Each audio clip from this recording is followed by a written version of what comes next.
Welcome back, everyone. I'm Erica Pizzi for JackCotton.com, and I'm here with luxury real estate expert, author, and agent Jack Cotton, and we are doing step 2 of the 7 steps to breaking into luxury real estate, and we're talking about sweat, but not the gross kind. No, we're not sweating with the oldies, no. Anyway, no, sweating.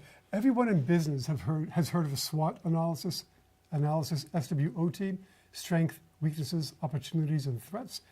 I just changed the last 2 letters from OT to ET. So let's go through them right now. Sweat the leaders. Who are the leaders in your luxury market? Who are the people you're going to be competing against when you break into this new market? What are their strengths? What are their weaknesses? E stands for everything they do, and T stands for turn things around. This is how you create USPs, unique selling propositions that are unique to you, but bring value to the luxury client, because everyone else is doing the opposite. So I'll give you some examples.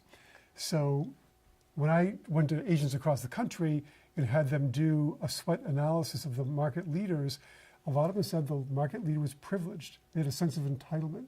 They had a sense of entitlement. So if you turn that around, I feel privileged to be on this listing appointment, not entitled to the listing.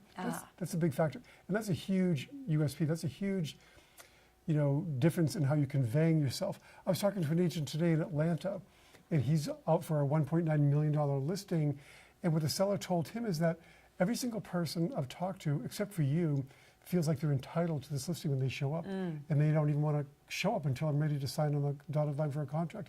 You did a market analysis, you did a presentation, you act like you're privileged to be here, and he said, I am, so he's getting the listing.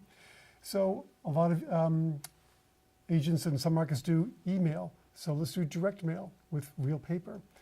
A lot of them never show their own listings. Let's make that one of our USPs. I'm always present during the showing of my property. We covered that weeks ago, how to show real estate.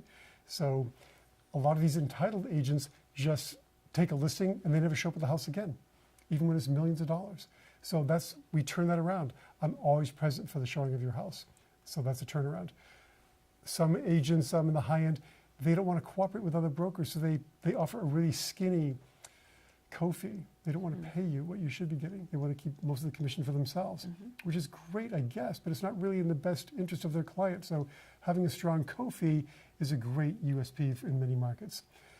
Pampering co-op agents sort of goes along with this one, making it easy for them to make appointments to show you listings, not handing stuff directly to their buyers. We covered all this a few weeks back, but this is a great USP.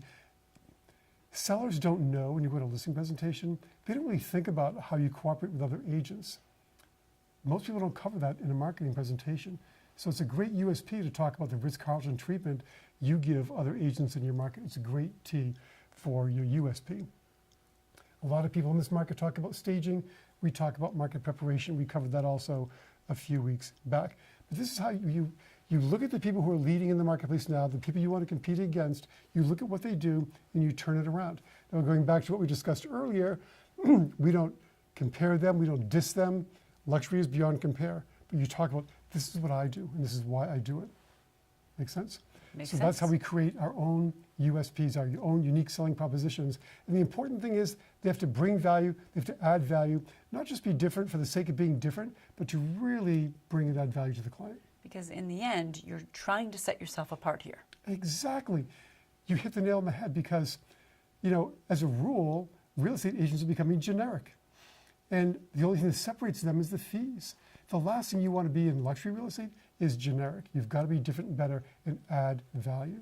All right, that's step 2. We've got step 3 coming up next week, and that has to do with gatekeepers. We're going to storm the gates next week. All right, that should be interesting. And of course, you can always get luxury real estate advice from our expert Jack Cotton here at luxuryrealestateunplugged.com.